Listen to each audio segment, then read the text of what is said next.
Naganap ang ika-24 na Flood Mitigation Committee meeting ng CIA FRIMP sa General Trias ngayong araw, September 13, sa pangunguna ni Cavite Governor John Vic Remulla. Itinalakay ng Cavite Industrial Area Flood Risk Management Project na pinangunahan ng Project Manager Mr. Shuji Kaku at Team Leader Mr. Koji Kosaka ang mga naisagawa at ang mga aktibong pag-arangkada ng mga structural measures.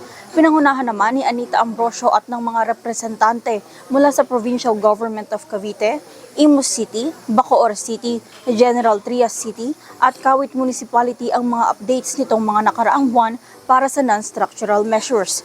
Dumalo sa nasabing FMC meeting ang mga stakeholders mula sa iba't ibang lokal at pribadong organisasyon. Inaasahan muli ang mga panibagong update kaugnay sa proyekto hinggil sa pagsugpo ng baha ngayong darating na Nobyembre. Ako si Just Ignacio para sa Kavi TV.